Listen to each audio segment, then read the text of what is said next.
بسم اللہ الرحمن الرحیم۔ شروع اللہ کے نام سے جو بڑا مہربان اور نہایت ہی رحم کرنے والا ہے۔ اس ویڈیو میں ہم بات کریں گے کہ حضرت داؤد علیہ السلام کو کس طرح بادشاہ مقرر کیا گیا۔ میری ویڈیو آپ کو پسند آئے تو آپ اس کو لائک اور سبسکرائب کیجیے گا اور پوری ویڈیو کو واچ کیجیے گا۔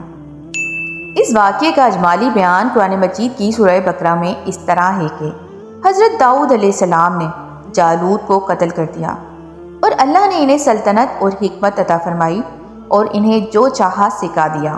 جب طالوت بنی اسرائیل کے بادشاہ بن گئے تو آپ نے بنی اسرائیل کو جہاد کے لیے تیار کیا اور ایک کافر بادشاہ جالوت سے جنگ کرنے کے لیے اپنی فوج کو لے کر میدان جنگ میں نکلے۔ جالوت بہت ہی قدور اور نہایت ہی طاقتور بادشاہ تھا۔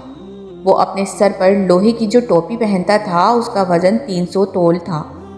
جب دونوں فوجیاں میدان جنگ میں لڑائی کے لیے آ گئیں تو حضرت لوط علیہ السلام نے اپنے لشکر میں یہ اعلان فرمایا کہ جو شخص بھی جالوت کو قتل کر دے گا میں اپنی شہزادی کا نکاح اس کے ساتھ کر دوں گا اور اپنی آدھی سلطنت بھی اس کو عطا کر دوں گا۔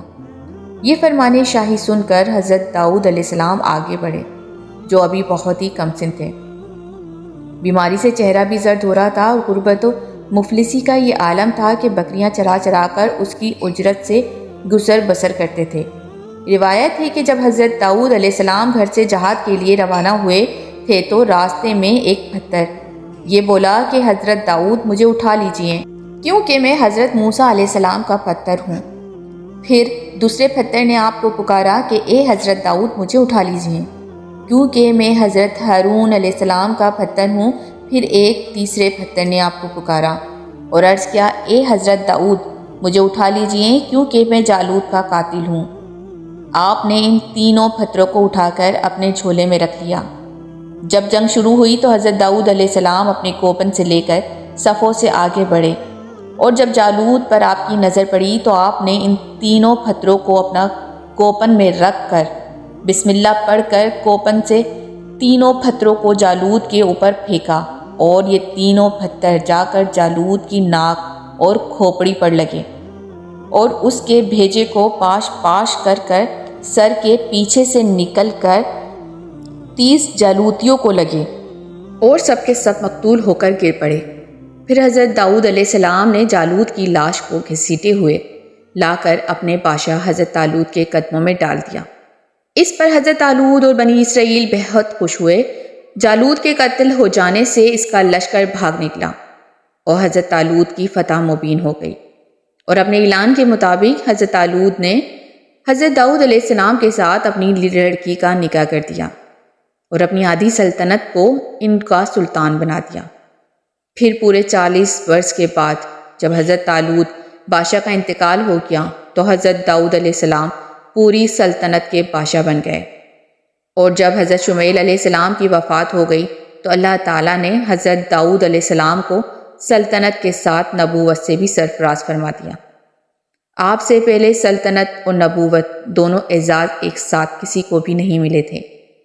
آپ پہلے شخص ہیں کہ ان دونوں عہدوں پر فائز ہو کر آپ نے 70 برس تک سلطنت کی اور پھر آپ کے بعد آپ کے فرزند حضرت سلمان علیہ السلام کو بھی اللہ تعالیٰ نے سلطنت اور نبوت دونوں مرتبوں پر فائز رکھا۔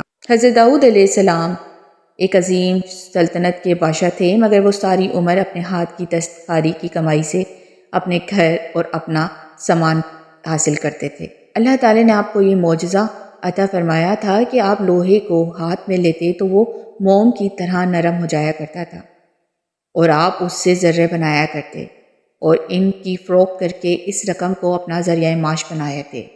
اللہ تعالیٰ نے آپ کو پرندوں کی بولیاں بھی سکھائی ہوئی تھیں۔ حضرت داؤد علیہ السلام کی مقدس زندگی سے یہی سبق ملتا ہے کہ اللہ تعالیٰ جب اپنا فضل و کرم فرماتا ہے تو ایک لمحے میں رائی کو پہاڑ اور ذرے کو آفتاب بنا دیتا ہے۔ غور کرو کہ حضرت داؤد علیہ السلام ایک کمسن لڑکے تھے اور خود نہایت ہی مفلس اور ایک غریب باپ کے بیٹے تھے، مگر اچانک اللہ تعالیٰ نے ان کو کتنے عظیم اور بڑے مرتبے اور درجات کے اعزاز سے سرفراز فرما دیا تھا کہ ان کے سر پر تاج شاہی رکھ کر انہیں بادشاہ بنا دیا گیا اور ایک بادشاہ کی شہزادی ان کے نکاح میں آئی اور پھر نبوت کا مرتبہ بلند انہیں عطا فرمایا گیا۔ اس سے بڑھ کر انسان کے لیے کوئی بلند و مرتبہ ہو سکتا ہی نہیں۔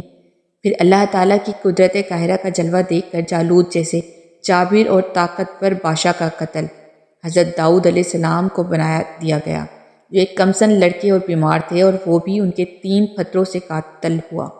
حالانکہ جالوت کے سامنے ان چھوٹے چھوٹے 3 پتھروں کی کیا حقیقت تھی؟